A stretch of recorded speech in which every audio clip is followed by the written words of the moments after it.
তারপরে home minister নিজে আমাকে ফোন করে বলছেন এতদিন তো কই আমি বলিনি, মুখ করিনি, আজকে অত্যাচারের শেষ সীমায় গেছেন বলে।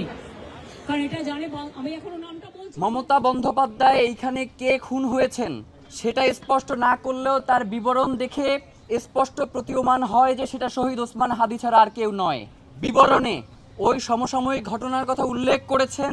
আমরা ইতিপূর্বেও বিভিন্ন সময়ে শহীদ ওসমান হাদির খুনের পরবর্তী সময়ে আমরা সংবাদ মাধ্যমে আপনাদের মাধ্যমে জানিয়েছি যে শহীদ ওসমান হাদির খুনে ভারতের সংশ্লিষ্টতা থাকতে পারে। মমতা বন্দ্যোপাধ্যায়ের বক্তব্যের মধ্য দিয়ে আজকে এটা অত্যন্ত সুস্পষ্ট বিষয় যে শহীদ ওসমান হাদির খুনের সাথে ভারত এবং তার গোয়েন্দা সংস্থা রয়ের প্রত্যক্ষ জড়িত থাকার প্রমাণ রয়েছে। আমরা আপনাদেরকে স্পষ্ট করে জানিয়ে দিতে চাই যে ভারত কেন শহীদ ওসমান হাদিকে খুন করতে গেল, ভারতের এইখানে কি স্বার্থ রয়েছে।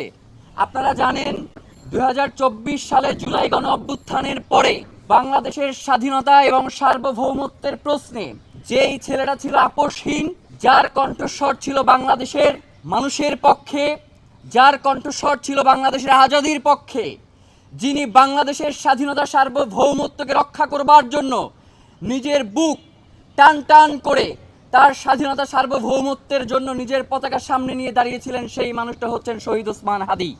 জুলাই পরবর্তী সময়ে আওয়ামী লীগ পালিয়ে যাওয়ার পরেও ভারত এই আওয়ামী লীগের মধ্য দিয়ে বাংলাদেশে তার আধিপত্যবাদ কায়েম করত।